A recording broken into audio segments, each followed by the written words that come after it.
Pues, ¿cómo están? ¿Bien? Bien.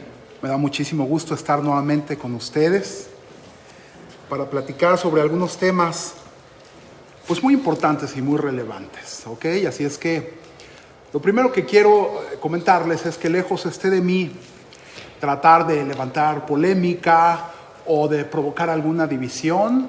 Ya ven que no se nos da el estar en desacuerdo y condenar a la primera quien no piensa como nosotros y mandarlo al infierno y etcétera. Bueno, yo espero de verdad que no se provoque algo así con algunos de los conceptos que vamos a revisar el día de hoy.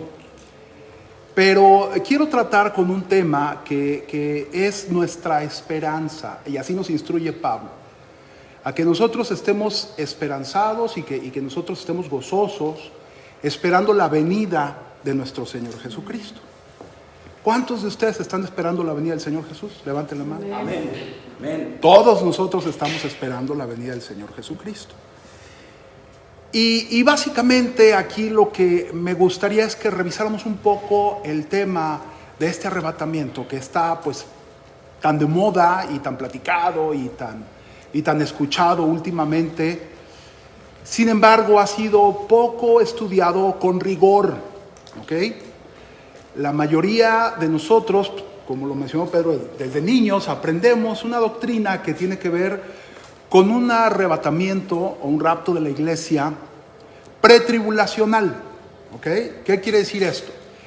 Quiere decir que hemos enseñado para que a pesar de que viene algo tremendo sobre esta tierra, nosotros no nos preocupemos porque el Señor va a aparecer y secretamente nos va a raptar y nos va a llevar en las nubes y ya no vamos a tener nosotros que pasar por todo este arrebatamiento. Esta posición que vamos a adjudicarla a una posición pretribulacional con una base en un dispensacionalismo, ¿ok?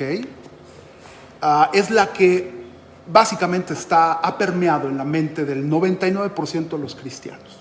Sin cuestionarlo o sin pensarlo, nosotros nos adherimos, tomamos algunos versos fuera de contexto para asimilarlo y para entenderlo, y entonces todos estamos esperando un arrebatamiento pretribulacional, ¿ok? No vamos a pasar por nada, el Señor nos va a librar y todos estamos esperando. Curiosamente, y recordando la plática pasada, la iglesia de los últimos tiempos es esta iglesia tibia, la más fría, ciega, pobre, ¿no? Miserable, desventurada.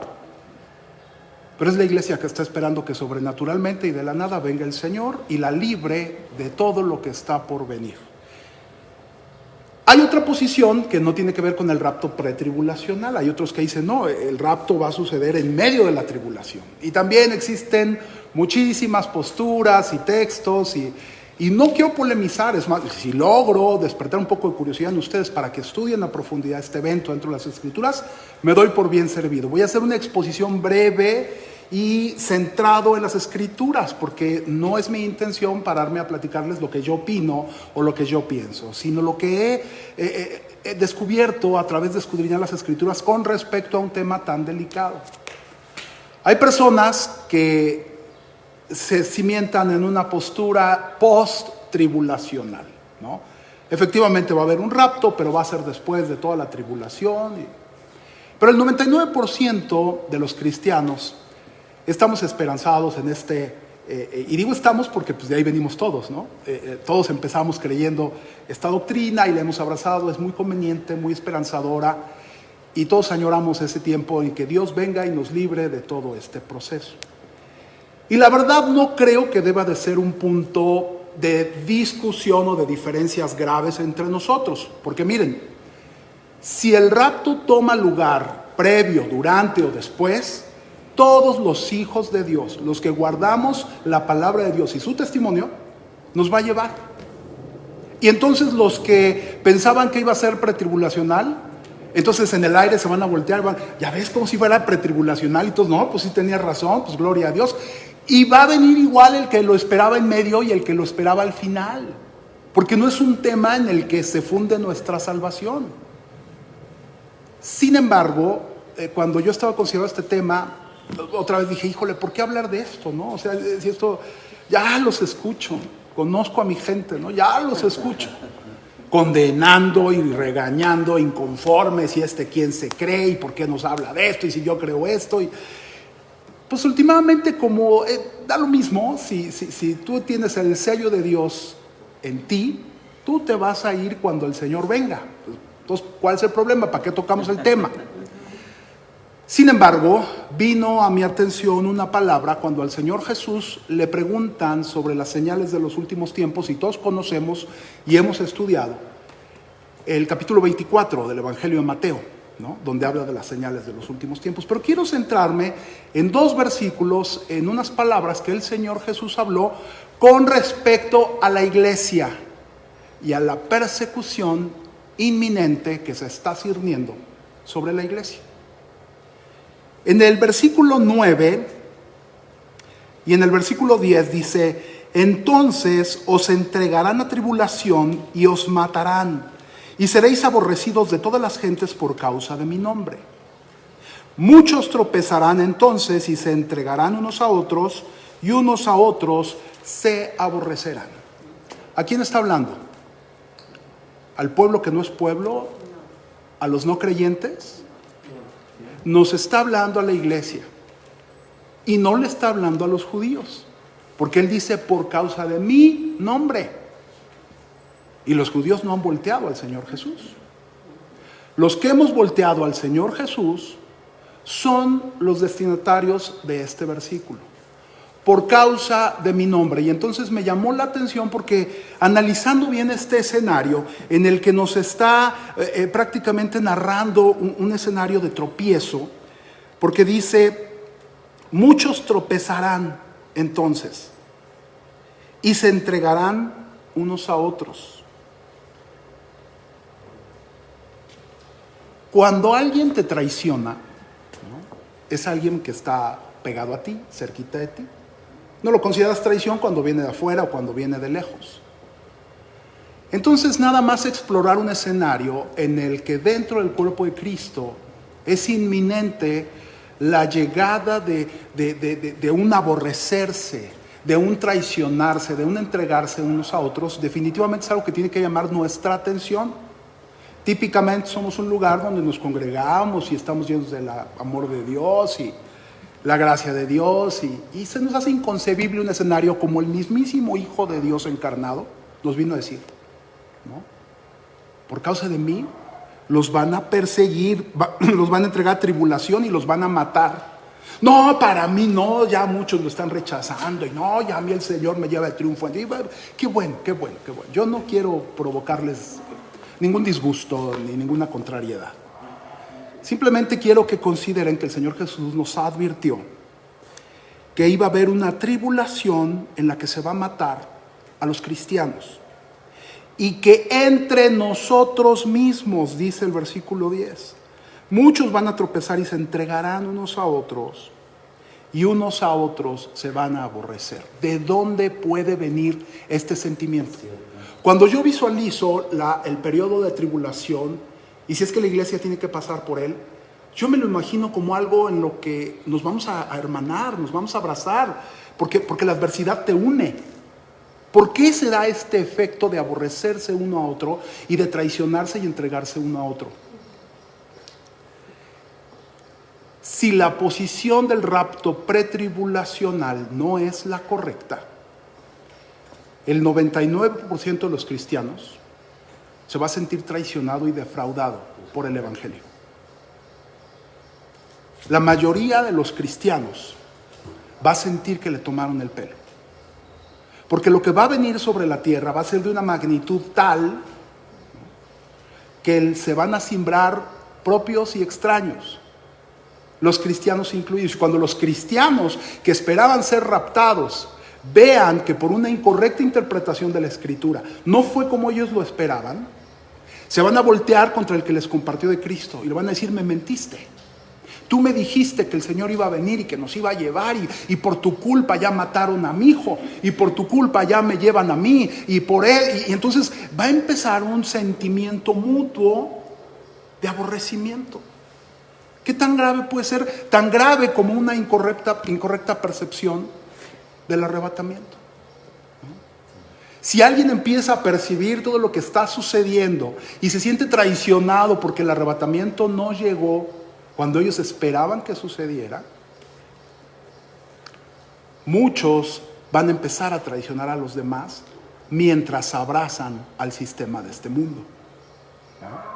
Porque van a decir, no es cierto, habíamos creído en una mentira, todo era falso, no pasó como me lo dijeron. Y a eso los poderes de las tinieblas, que van a estar desatados y trabajando no solo en el terreno físico, sino en el terreno espiritual, van a atacar a la mente de todos los cristianos. Y van a llevar a los cristianos a deconstruir todo su proceso intelectual y a reaprender todo, y les van a empezar a enseñar que habían creído en una mentira. De tal manera, con tal elocuencia, que van a cuestionar todo aquello en lo que habían creído. Pero ya estamos hablando de cristianos firmes, en los que van a decir, ya ves cómo no era cierto, esto es lo mejor, esto es la paz, esto es lo que le conviene a la humanidad, aunque en la Biblia está escrito de otra manera, como un engaño. Pero mucha gente lo va a comprar porque se va a sentir desilusionada. Ese es el peligro de entender mal este mensaje acerca del periodo de tribulación y la iglesia de Cristo. ¿Qué pasa con una iglesia que tiene falsas expectativas? ¿No? ¿Cuál es el riesgo de una iglesia que está esperando un evento que en la Biblia, como lo vamos a ver, está claramente definido? Es equivalente a una persona que vive en la playa y que le alertan de un tsunami. Pero él dice, antes de que llegue el tsunami va a venir un helicóptero y me va a llevar a mí y a toda mi familia, y aquí se va a quedar mi casa y mis vecinos y todo, pero a mí no me va a pasar nada. Pero ha malinterpretado esa señal porque el rescate va a llegar después del tsunami. Pero él está pensando que no va a pasar por el tsunami hasta que viene el tsunami y los arrastra a todos. Entonces yo creo que es muy pertinente que a la luz de las Escrituras nosotros consideremos, y este es el encuadre y la razón del porqué de este mensaje. Los cristianos se van a traicionar unos a otros. Los cristianos se van a odiar y se van a aborrecer unos a otros. Los cristianos van a empezar a escuchar a falsos profetas. Está unos versículos adelante, Mateo 24:12.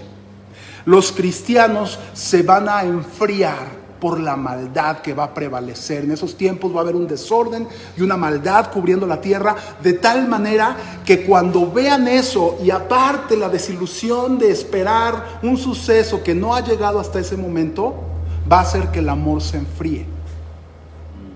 Una tenaza es la maldad cubriendo toda la tierra, y la otra parte va a ser esa desilusión acerca de esperar un suceso que no llegaba. Y entonces es cuando concluimos que teníamos que platicar de esto. Porque lo más fácil es dejarlo. Si él cree en el pretribulacional y él cree en el medio de tribulación, ya que él cree en el posttribulacional, qué padre, ¿no? Que cada quien siga creyendo lo que quiera. Pues no, nuestra salvación no depende de eso, hasta que te das cuenta que yo considero muy altamente probable que debido a esta percepción la iglesia de Cristo caiga en este escenario. Porque el Señor Jesús nos advirtió lo que iba a suceder. El por qué es algo que nosotros tenemos que tratar de entender. ¿Por qué va a suceder? ¿Por qué nos vamos a odiar? ¿Por qué nos vamos a entregar? ¿Por qué la iglesia se va a sentir? ¿Por qué el amor se va a enfriar? ¿Por qué? Y yo creo que una de las posturas más peligrosas es esta, que tan infantilmente, y lo digo porque nos lo enseñan así desde pequeños, pues así lo hemos creído, y como nos gusta y nos atrae, pues lo aceptamos y listo. Pero quiero que empecemos a considerar, en orden como se escribieron cronológicamente las epístolas, Pablo nos empieza a hablar de este proceso. Y en 1 de Tesalonicenses capítulo 4, a partir del 16, nos dice, porque el Señor mismo, con voz de mando, con voz de arcángel, y con trompeta de Dios, descenderá del cielo, y los muertos en Cristo resucitarán primero. Luego nosotros, los que vivimos, los que hayamos quedado, seremos arrebatados juntamente con ellos en las nubes, para recibir al Señor en el aire, y así estaremos siempre con el Señor. Por tanto, alentaos unos a los otros con estas palabras. Esto es una ordenanza de parte de Dios. Aliéntense, Cristo viene. Cristo viene. Y Maranata siempre ha sido nuestra palabra de aliento desde la época de la iglesia primitiva hasta hoy. Cristo viene es una realidad, y que nos va a transformar y nos va a arrebatar es una realidad en la que nosotros vamos a estar dispuestos a entregar nuestra vida porque sabemos que va a suceder. No estoy negando el arrebatamiento. Va a suceder porque la Biblia dice que va a suceder. El enfoque es cuándo va a suceder.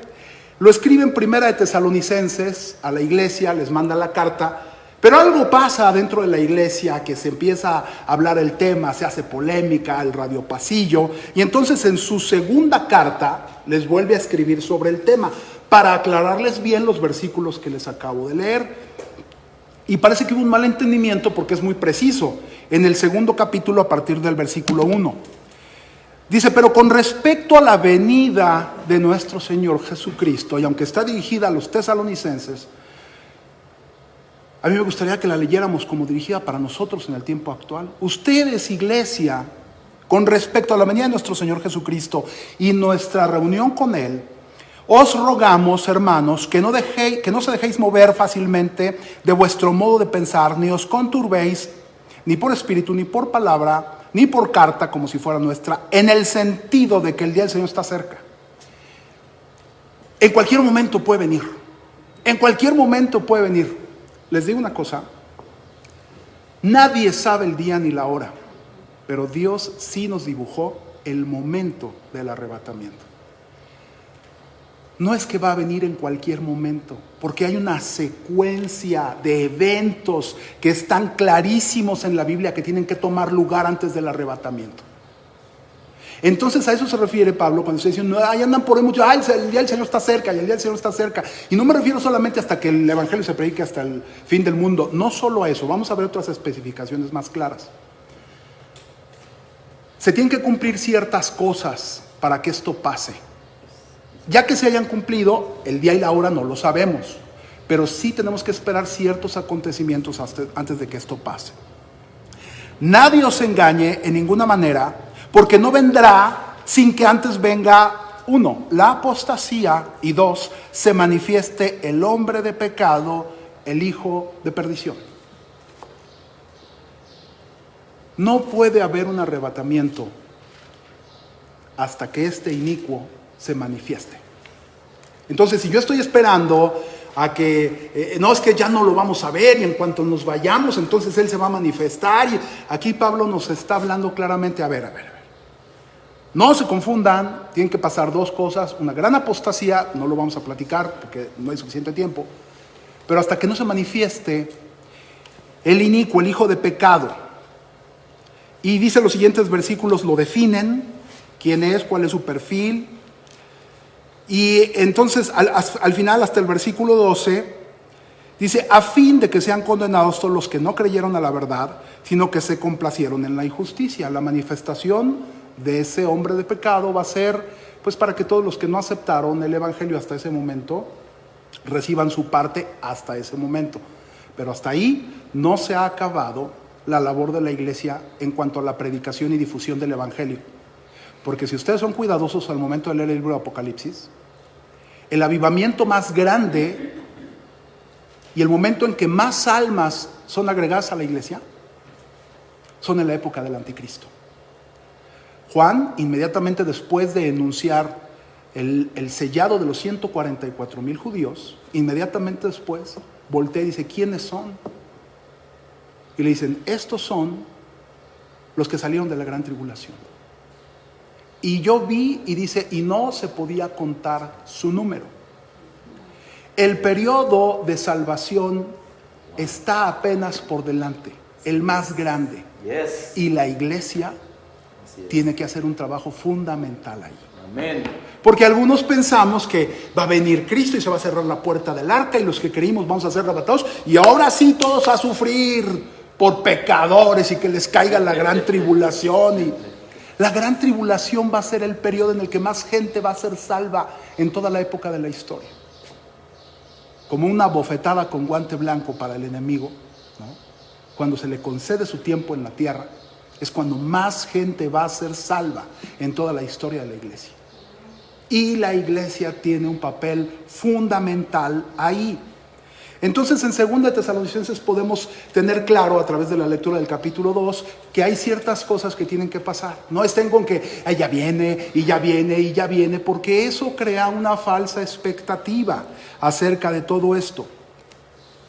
Ahora, en el mismo regreso al Evangelio de Mateo en el capítulo 24, pero ahora en el versículo 29, 30 y 31 nos dice: e inmediatamente después de la tribulación de aquellos días, el sol se oscurecerá y la luna no dará su resplandor, y las estrellas caerán del cielo y las potencias de los cielos serán conmovidas.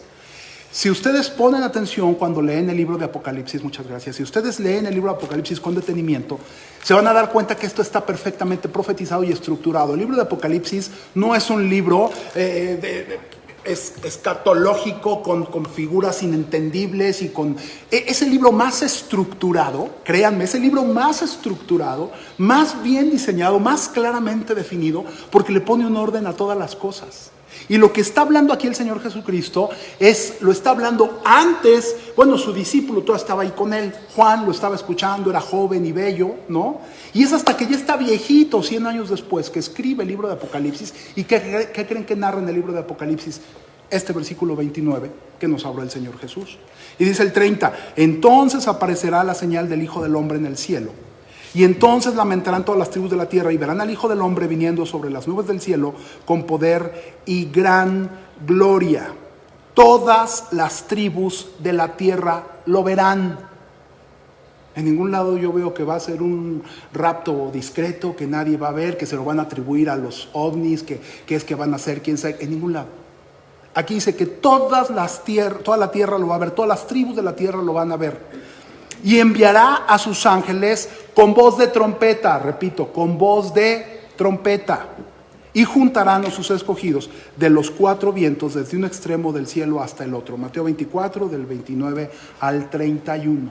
Hay una secuencia, hay un orden. Jesús habló del arrebatamiento, pero nos empezó a dejar pistas al sonido de la trompeta. ¿Ok? Pablo, 4 años de diferencia entre la escritura de Tesalonicenses y Corintios, escribe una carta y aclara este tema. En el capítulo 15, versículos 51 y 52 dice: he aquí os digo un misterio.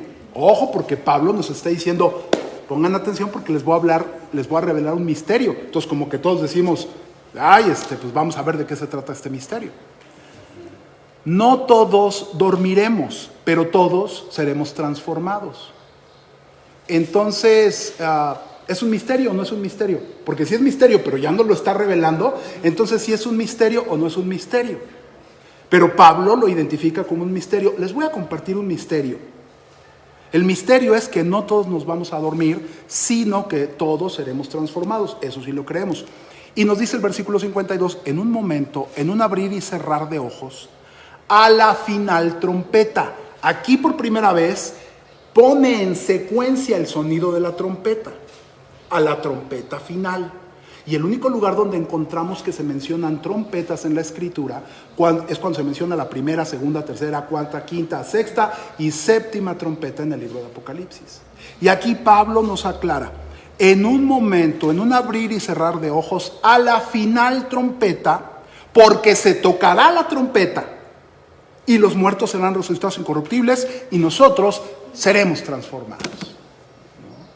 La escritura nos va diciendo, sí va a suceder y va a ser al sonar de la última trompeta. Entonces, si ustedes son curiosos como yo, seguramente ya agarraron y se fueron a Apocalipsis a investigar de qué se trata la séptima trompeta en el libro de Apocalipsis, ¿no?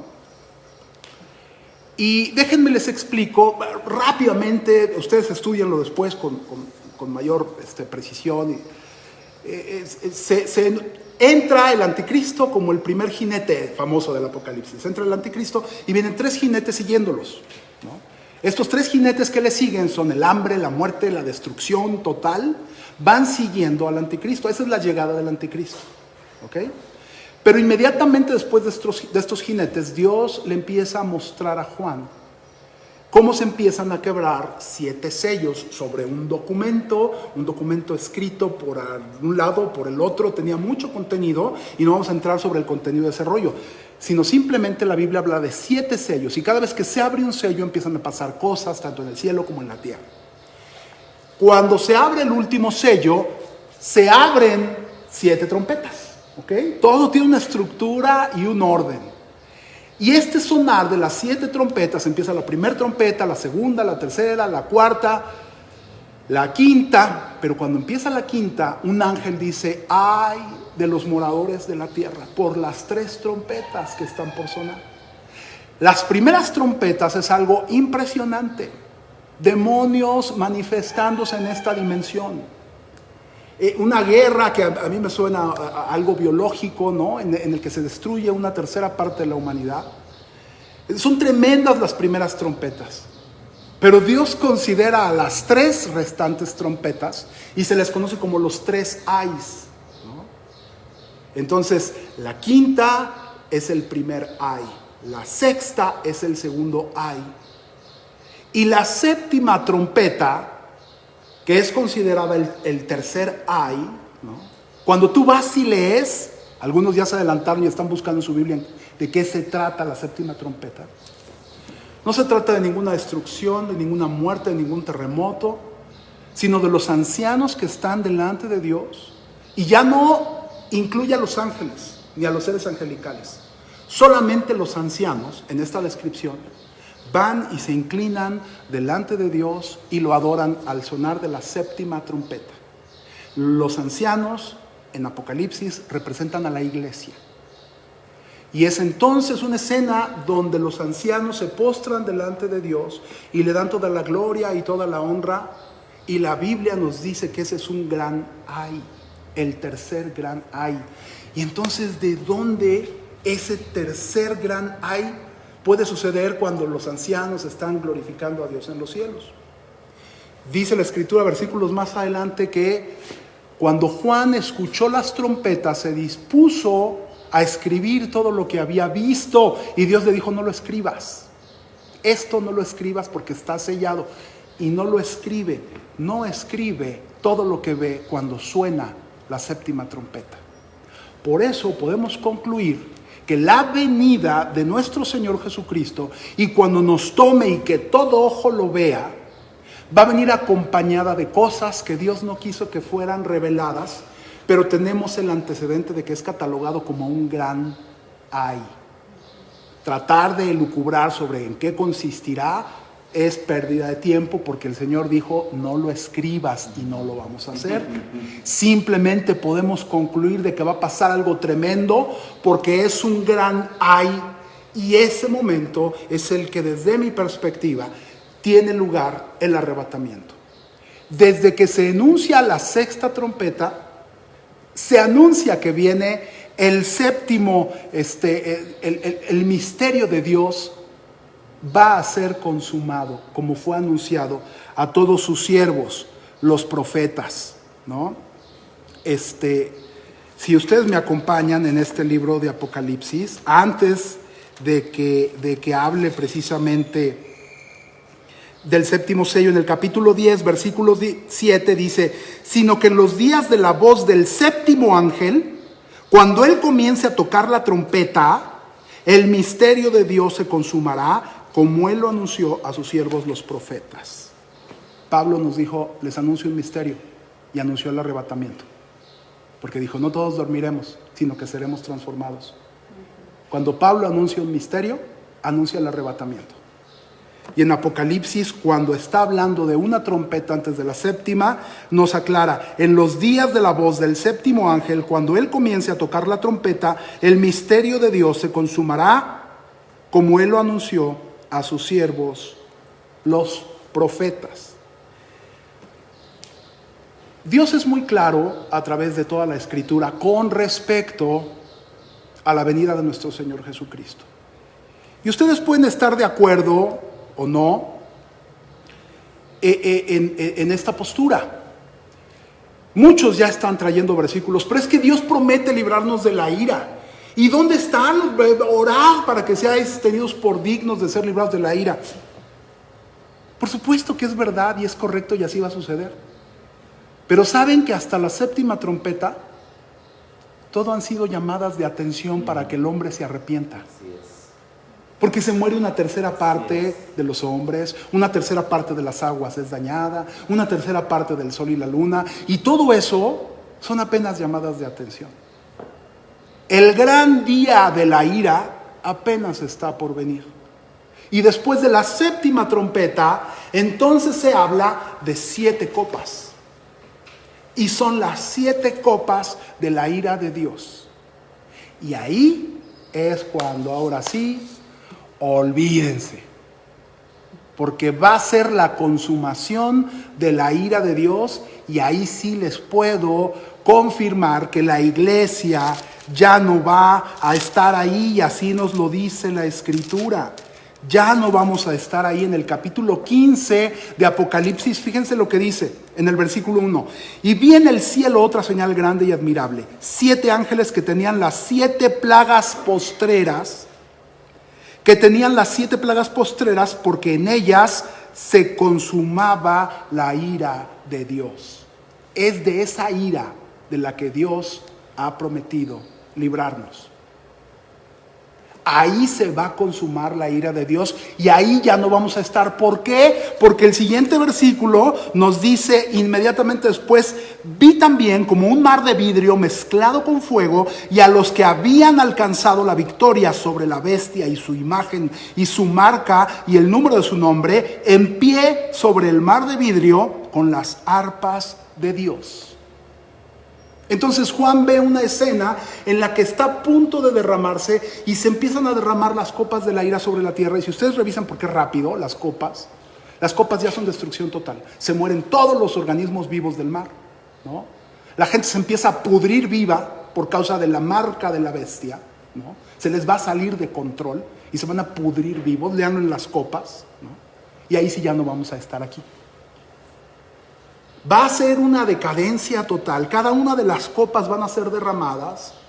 Y este mundo se va ahora sí que al final. Porque así lo aclaró el Señor Jesús. Y ahí sí ya no vamos a estar. Curiosamente, las copas son derramadas posteriormente al sonar de la séptima trompeta. ¿Cuándo va a ser la séptima trompeta? Nadie sabe el día ni la hora. Lo que sí sabemos es que Dios sí lo sabe, porque cuando Dios usa todo este ejemplo para hablar de los tiempos, Él hace una referencia con el matrimonio en la cultura judía. En la cultura judía, el esposo se casa con la esposa, pero se va a preparar un lugar para ella.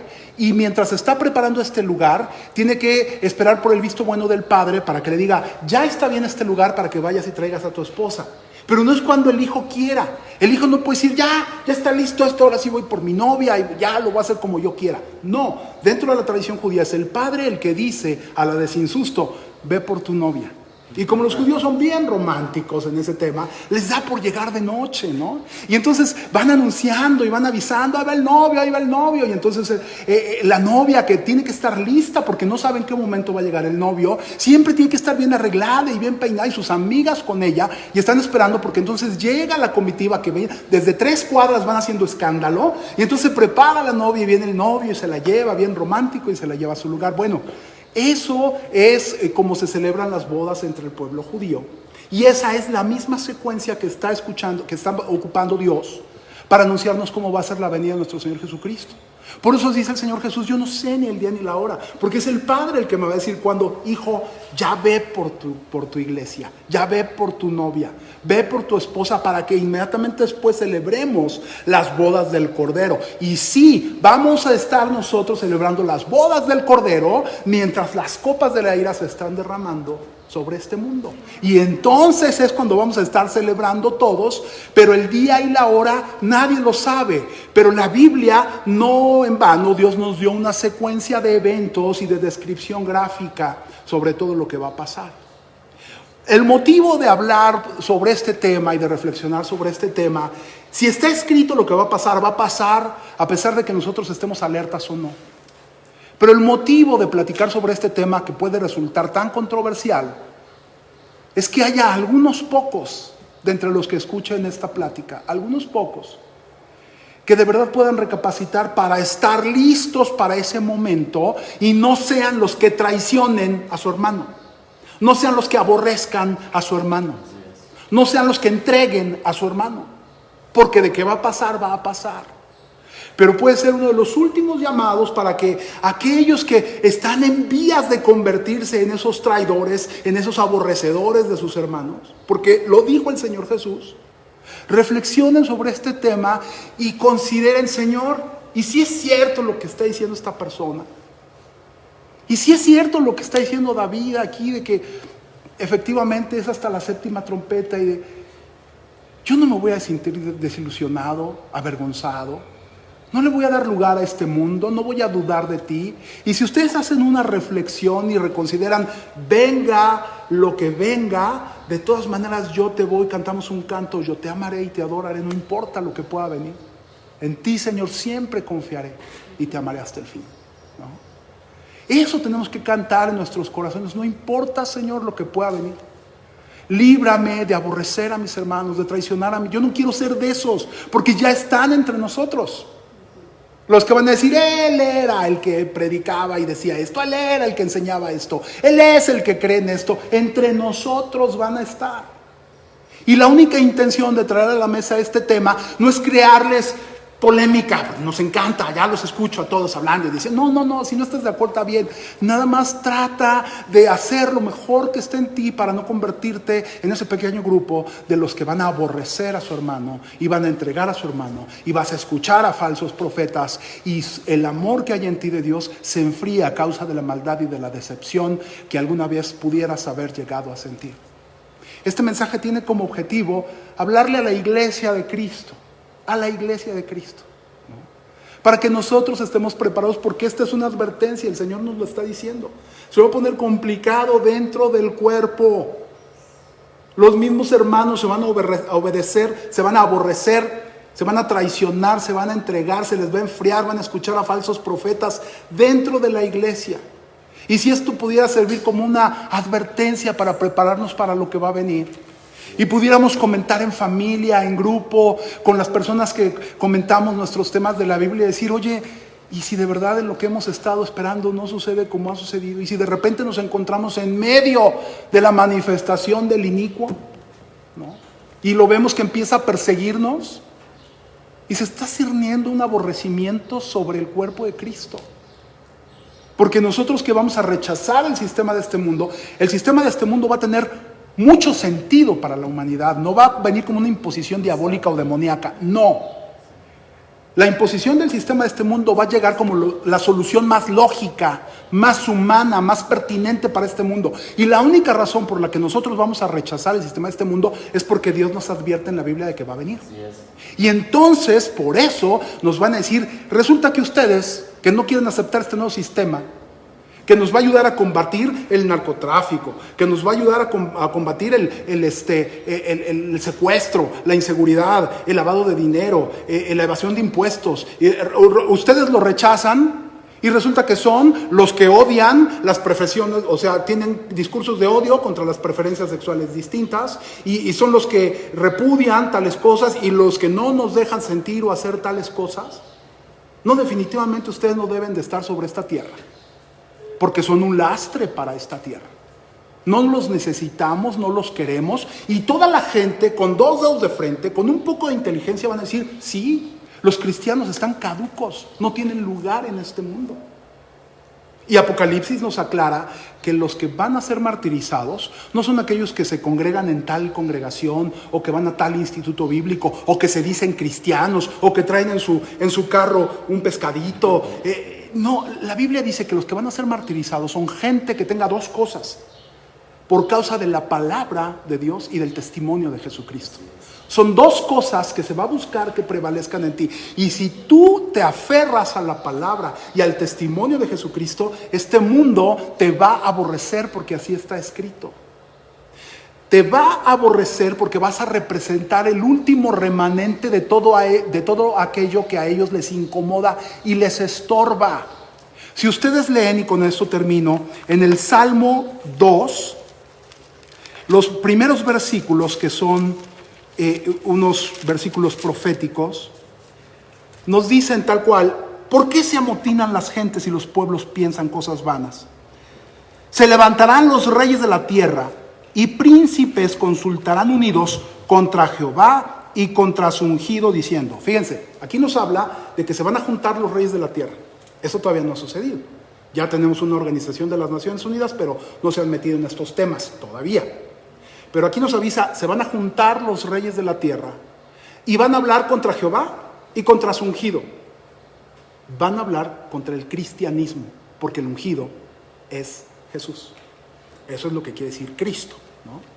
El cristianismo se les va a convertir en un lastre, en un yugo. ¿Por qué? Porque el siguiente versículo dice: rompamos sus ligaduras y echemos de nosotros sus cuerdas.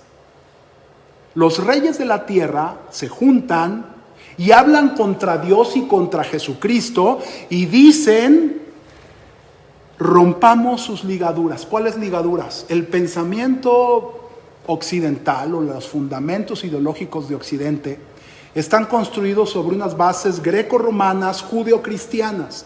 El pensamiento occidental está permeado por el pensamiento judeo-cristiano. Cualquier persona, sea cercana o no sea cercana a Dios, respeta y entiende que los 10 mandamientos son la ley de Dios y nuestras leyes están fundadas sobre estos principios judeocristianos. Estos principios judeocristianos que nos dan ciertas directrices de comportamiento moral, de comportamiento ético. Esas normas les van a calar a los reyes de la tierra dentro de muy poco. ¿Por qué no puedo yo vivir una sexualidad de tal o cual manera? Porque la ley de Dios dice, y entonces pues me cala esa ley de Dios. Y se van a juntar los reyes y van a decir: rompamos sus ataduras, rompamos sus cuerdas, sus leyes, echémosla de nosotros, olvidémonos de no desear a la mujer de nuestro prójimo, de no matar, de no robar, de no mentir. ¿Por qué? Todo es relativo. ¿Qué es normal? No hay nada bueno ni nada malo, todo es relativo. Y se van a juntar ideólogos, gente culta, gente preparada, y van a empezar a construir una serie de razonamientos que se van a expresar con este versículo.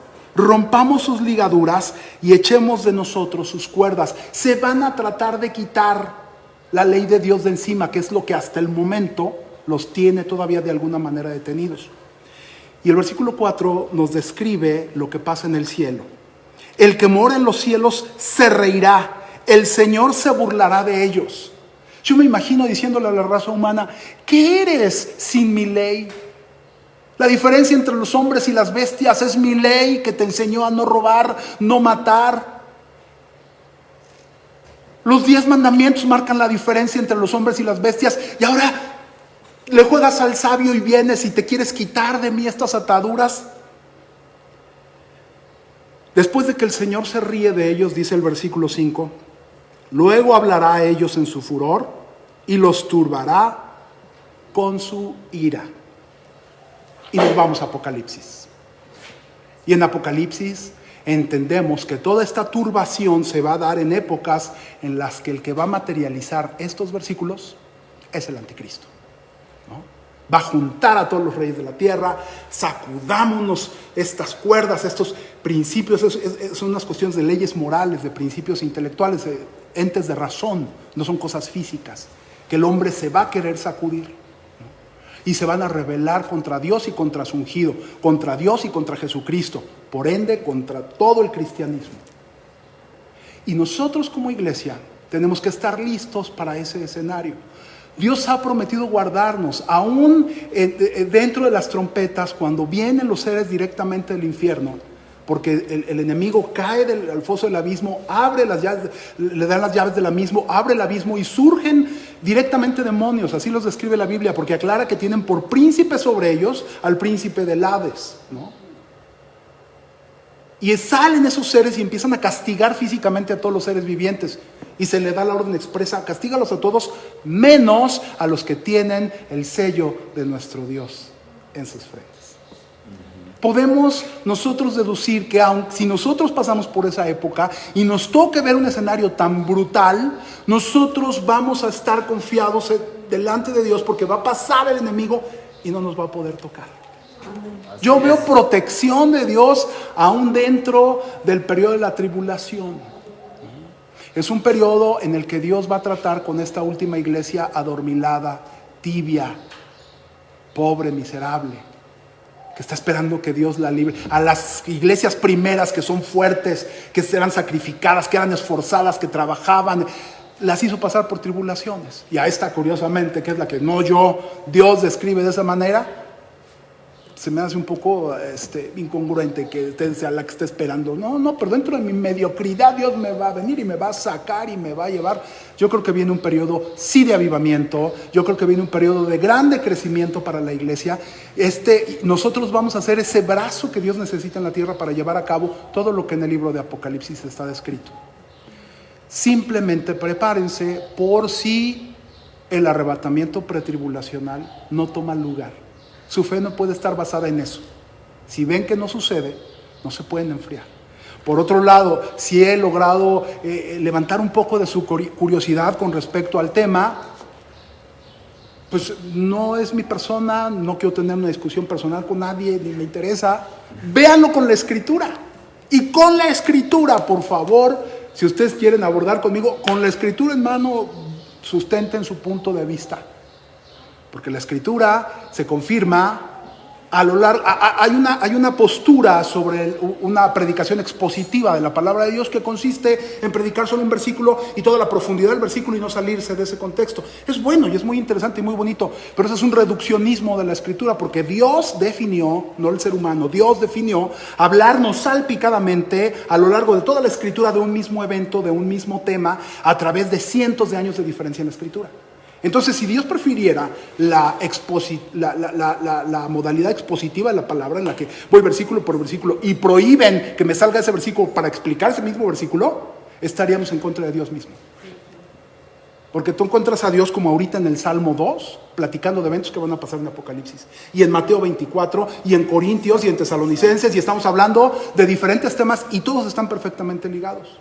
Ahora, yo no descarto que la teoría expositiva, la doctrina de la enseñanza expositiva esté bien, por supuesto, porque la Biblia, cada versículo es un tesoro inagotable, eso lo creo firmemente, y da para una predicación, da para 20 predicaciones un versículo, de eso estoy seguro.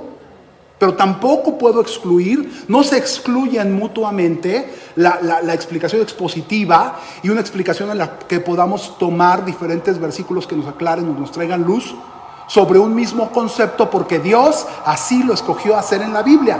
Yo lo que veo en la Biblia es que Dios nos dio pistas en diferentes lugares a hablar. Por eso es la palabra, es uno de los elementos que confirman que es la palabra de Dios, porque con cientos de años de diferencia la Biblia se va confirmando, porque parece que hay un solo autor, y claro que sí, es Dios, porque habla de diferentes temas a lo largo de toda la Biblia. Entonces yo digo, aunque me gusta la doctrina que explica que expositivamente se debe predicar y que no me debo brincar y que voy paso a paso, es una limitación, es una reducción de la enseñanza bíblica. Y no se deben excluir mutuamente, es buena una y es buena otra. Así es que yo los invito finalmente para que ustedes, en donde quiera que estén, puedan reflexionar con su familia, con su gente acerca de este tema, y el único objetivo es que ustedes tomen una decisión con respecto a lo que está por venir. ¿Estamos listos como en ese canto? Yo te amaré y te adoraré hasta el fin. En ti, Señor, siempre confiaré. No importa lo que pueda venir. O no, Señor, solo si me haces esa de que no vienes por mí como este cuate está hablando, no, yo no sé qué voy a hacer. Porque amo tanto este mundo y que tanto este mundo, estoy tan enrolado, que todo se me va a derrumbar y entonces lo tuyo no era verdad, ¿no? ¿Cuál va a ser nuestra posición? Más que tratarlos de yo atraer a una postura o a otra, tomen ustedes la postura que Dios les muestre en las Escrituras. Adelante, o sea, no es mi intención llevarlos a una u otra postura. Simplemente quiero cuestionar qué pasaría si no es como lo esperas. Sea en medio, sea al principio, sea al final, ¿cuál va a ser nuestra postura? Y si de repente, porque fíjense que en la plaga de los jinetes que tienen pectorales de fuego, zafiro y azufre, que van cabalgando, caballos que tienen cabezas de leones y avientan humo y fuego y azufre, ahí no mencionan protección contra los hijos de Dios. Si ustedes analizan muy bien, está la explicación simplista. Son tanques, ¿no? Y es que Juan, como no sabía, pues vio, eran tanques. No es cierto, ¿no? Esa es la explicación simplista. Sí, tampoco pretendo que mi opinión sea la correcta, pero yo estoy más de acuerdo en que es un ataque bacteriológico. Es una guerra que hasta ahora entendemos lo que es eso, ¿no? ataque con armas químicas. Y cuando tú lees esa trompeta, no se habla de protección contra los cristianos. Quiere decir que probablemente algunos cristianos sean diezmados. No importa cómo nos toque honrar a nuestro Señor, con qué tipo de muerte. Porque les aclaro una cosa, todos los cristianos ya tenemos determinada una forma con la que vamos a honrar al Señor con nuestra muerte. Algunos, Dios quiere que sean honrados, Dios quiere que sea honrado Él muriendo como mártir, ¿no? Algunos quieren que se mueran de viejos en su cama, rodeados de sus hijos, de noche, que es la muerte de los justos, nada más no amanecen y ya. No importa cómo, o si nos cae un rayo, o si nos, lo que sea. El Señor Jesús nos habló de pestes, el Señor Jesús nos habló de, incluso esta última trompeta, no se habla de protección contra los cristianos. No importa cuál sea la muerte con la que el Señor quiera que lo honremos, nosotros tenemos que estar preparados para honrarlo de la manera que Él quiere. Así es que yo le voy a pedir a nuestro copastor que pase, por favor, el doctor Quirós, y nos dirija en una reflexión y oración final, por favor.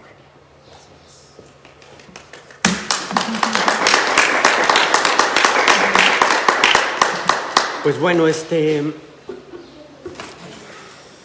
esta palabra es para reflexionar, es una palabra que nos invita a tener una relación más íntima y personal con Dios. A eso nos invita.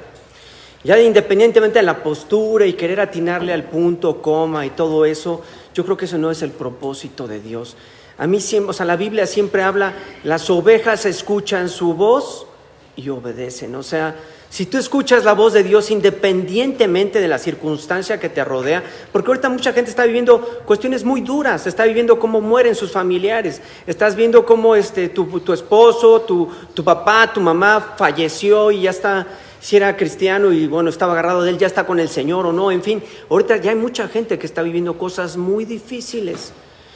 Pero durante esta dificultad lo más importante es que estés pegado de Él, que Él sea tu amado, que Él sea tu todo en tu vida. Si Él es tu todo en tu vida, no importa lo que venga, tú ya vas a estar preparado, porque vas a estar con Él. Y aparte, estando con Él, vas a vivir cosas increíbles, impresionantes, porque bueno, ahorita decía él, bueno, si te toca de mártir, o sea, yo cuando veo la postura de los mártires, o sea, yo no veo, por ejemplo, a Esteban, no se fue así, o sea, yo no veo a Esteban así. ¿Ustedes lo ven así, Esteban? Esteban no se fue así. Esteban vio la puerta, no sé qué, abierta. Él se fue glorificando y a Dios le empezaron a apedrear. Y él se fue glorificando y dándole la gloria a él porque era uno con Dios. Eso quiere decir que cuando llega el momento de esa transición, que para los cristianos no es muerte, viene un ángel por ti y te lleva. O sea, es algo que no lo podemos explicar ni lo podría aterrizar. Pero lo que quiero decirte es que si tú estás unido con Él, cuando llegue el momento vas a decir, voy contigo, Padre, y vas a ir con Él. Entonces lo más importante es que estemos unidos a Él y escuchemos su voz y obedezcamos. Esto se le llama tener una relación personal. Y no es el eslogan, que también nos han vendido mucho, de tú quieres una relación, o sea, no es una religión, sino una relación personal. Una relación personal es eso. Es diario pararte, diario escuchar tu voz, diario seguirlo, diario obedecerlo. Esa es una relación personal. Y en lo que estamos empezando a vivir, que son principios de dolores, es cuando más se requiere esa relación personal. Ahora, tú que me estás viendo, si quieres hacer una oración para tener una relación íntima y personal, no religiosa. Quizás tú ya le hiciste la oración y fue religiosa y vives viviendo tu vida de o sea, no. Una relación íntima y personal. ¿Quieres hacer esta oración conmigo para que Jesucristo entre a cenar a tu corazón y Él gobierne tu vida y seas uno con Él? Yo hago esta invitación ahorita para la gente que está viendo este video, para la gente que va a ver este video, para la gente que escuchó toda esta palabra poderosa. Si tú quieres hacer esa oración, yo te invito a que la hagas conmigo. Piensa. Y bueno, yo los voy a invitar a que hagan esta oración conmigo y lo digan así en voz alta y le digan, Padre, perdóname, porque tú no eres el todo en mi vida. Ya llegamos al 80, pero tú no eres el todo en mi vida. Te entrego mi corazón, te entrego el control, te lo entrego todo. E invito a Jesucristo a que entre. Y no que entre como un extraño, sino que entre a gobernar mi vida, a empezar esta relación íntima, personal, sobrenatural. Gracias porque a través de la sangre de Jesucristo, tú me perdonas. No importa mi pasado. Lo que importa ahora es que yo soy una oveja. Escucho tu voz y te obedezco. En el nombre de Jesús. Amén. Yo quiero orar por esa gente que hizo este paso. Padre, sella esta semilla en sus corazones. Séllala, bendito Padre Celestial. Gracias te doy porque nadie se la roba. Las tribulaciones, las angustias, las traiciones que están por venir o lo que venga, no nos roban esa semilla, porque esa semilla está cimentada en el amor que tú nos das y nos llenas y sobreabunde. Gracias te doy por ello, Padre. Gracias porque tú ahorita en este momento estás llenando de amor esos hogares que están con tanta destrucción y con tanto dolor. Tú estás llenando a esa gente, Padre mío, que tuvo que desprenderse de sus seres queridos. Tú estás llenando de amor a esa gente que quizás está enferma y no ve esperanza. Tú estás llenando de amor a esa gente que no ve futuro porque lo perdió todo. Tú estás llenando de amor y ese amor les da esperanza. Ese amor lo llena todo, Padre. Gracias te doy por ello. En el nombre de Jesucristo.